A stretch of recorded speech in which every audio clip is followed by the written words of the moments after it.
मेरे साथ गुरु महाराज की जयकार कर। बोलिए श्री सद्गुरु महाराज की जय। एक बार और कुछ कसर रह गया हो उसको पूरा कीजिए। श्री सद्गुरु महाराज की जय। परमाराध्य सद्गुरु महाराज के परम पावन श्री चरणों में अनंत बार नमन।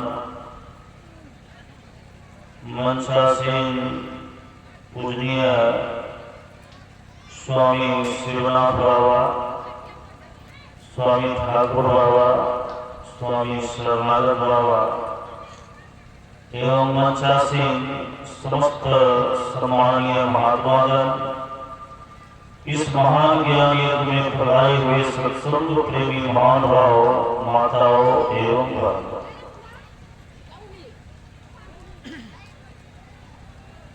अभी हम लोग पाठ के क्रम में भगवान श्री राम और विभीषण जी का संवाद सुन रहे। यह संवाद, यह प्रसंग उस समय का है जब भगवान श्री राम रावण से युद्ध करने के लिए तैयार है। उसी समय विभीषण जी ने जिज्ञासावश मर्यादा पुरुषोत्तम भगवान श्री राम से पूछा है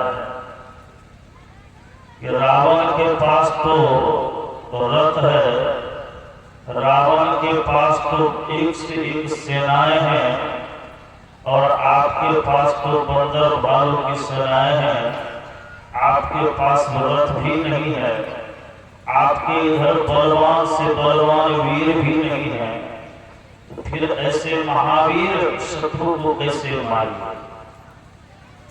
तो भगवान श्री राम ने बड़े ही सुंदर तरीके से समझाया है विभीषण जी को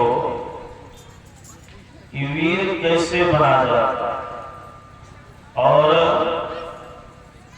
रावण के पास तो वह रथ था जो रथ आगे चल करके धराशायी हो गया, लेकिन मर्यादा पुरुषोत्तम भगवान श्री राम के पास ऐसा रथ है जो कभी धराशायी नहीं होता।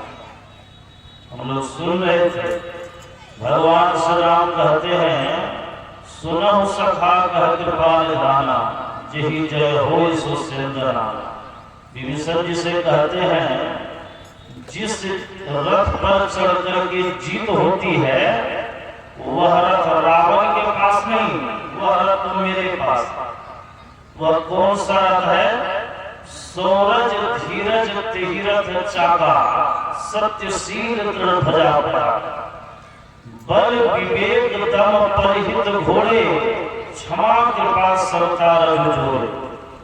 ईश भजन सारथी सुजाना, विरति चरम संतोष कृपान। भगवान श्री राम ने वीर कैसे बना जाता है और जिस रथ से रावण युद्ध कर रहा है वो तो क्षणभंगुर है, लेकिन मेरे पास जो रथ है वह रथ का कभी नाश नहीं होता।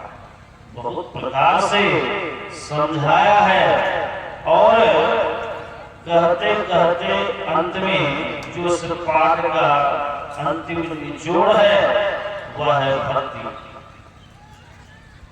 जिसके पास समर्पित भक्त हो, जिसके पास सब तरह से एक मत वाली बात हो, जिसके पास एक वचन पर लोग मरने मिटने के लिए तैयार हो जाए, जिनके पास ऐसा वीर है, उस दल की कभी हार नहीं हो सकती।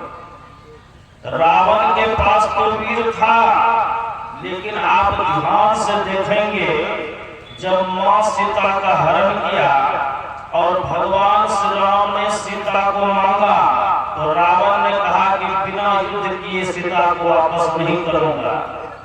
तो भगवान राम ने अंतिम निर्णय तो ले लिया, लेकिन जब रावण ने कुंभकर्ण को भेजा, जब रावण ने मेघनाद को भेजा, रावण ने जिस किसी भी वीर को भेजा तो भेजने से पहले जिसको भेजा उसी ने रावण को समझाया, आप ये गलत कर रहे, आपको युद्ध नहीं करना चाहिए, आप जगत जननी जगदम्बा का हरण करके ले आए हैं, इसलिए आप उन्हें प्रेम पूर्वक वापस लौटा दिया।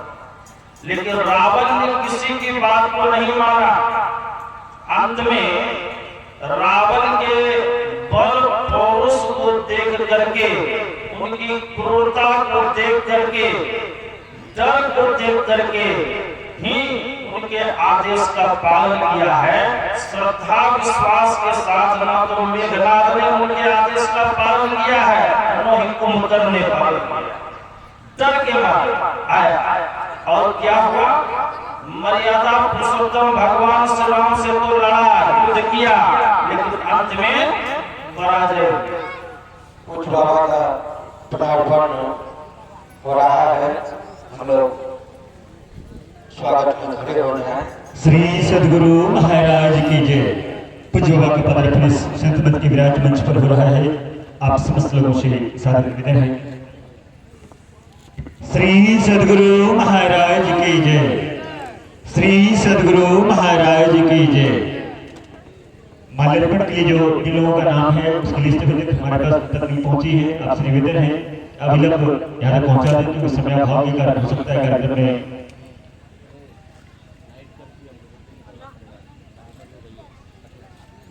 पूज्य बाबा को अविलंब निकलना है, जल्दी निकलना है, इसलिए आप समस्त लोगों से निवेदन है अपने अपने स्थान पर बैठ जाए और सच समिति के कार्यकर्ताओं से निवेदन है अविलंब आकर मुझसे मिले। श्री सद्गुरु महाराज की जय। श्री सद्गुरु महाराज की जय। सभी को शांति पूर्वक बैठ जाए, आपस में कोई बातचीत न करे। तो मैं कह रहा था, जिस वीर पर, जिस भाई पर, जिस पुत्र पर रावण को भरोसा था, तो रावण के डर से ही भगवान श्री राम से युद्ध करने आया। उनके आदेश का एक बार भी पालन नहीं किया। जिसको भी रावण ने भेजा तो भेजने से पहले, आदेश देने के बाद उसी ने रावण को समझाया, लेकिन रावण ने किसी के बात को नहीं माना। यही रावण की हार हो। इसलिए जो भगवान से बैर करता है, जो भगवान से शत्रुता करता है, उस शत्रु की हार तो सुनिश्चित ही है। लेकिन जो भगवान के चरण शरण में आ जाते हैं, ऐसे के जीवन को सजाना, संवारना, भक्ति प्राप्त करवाना, भक्ति में आगे बढ़ाना, ये भगवान के हाथ में हो जाता है। रावण ने भगवान से बैर किया, आज इस संसार से उसका नाम उड़ गया। भगवान श्री राम से मेघनाद ने बैर किया, भगवान श्री राम से कुंभकर्ण ने बैर किया, इस संसार से आज उसका नाम उड़ गया। लेकिन उसी राक्षस दल से रावण के भाई विभीषण ने भगवान को अपना आदर्श माना, उनके चरणों में समर्पित हो गए। राक्षस कुल में रहने से क्या हुआ, विभीषण का नाम तो भक्त की गिनती में होता है और आदर्श उसका नाम लिया जाता है, और अपने घर परिवार में लोग विभीषण का भी नाम रखा करते हैं। तो जो भगवान के प्रति समर्पित हो जाते हैं, उनके जीवन का उद्धार हो जाता है।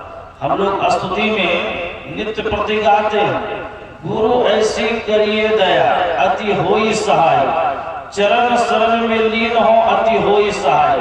जो गुरु के चरणों में, जो ईश्वर परमात्मा के चरणों में समर्पित हो जाते हैं, उस भक्त की हार कभी नहीं हो सकती है। कुछ देर के लिए भले ही जीवन नैया डगमगाए, लेकिन ईश्वर की कृपा से, गुरु की सहायता से उसी भक्त की जीवन नैया एक दिन किनारे रहती है। एक मैं अपनी वाणी में विराम देता हूँ। बोलिए श्री सद्गुरु महाराज।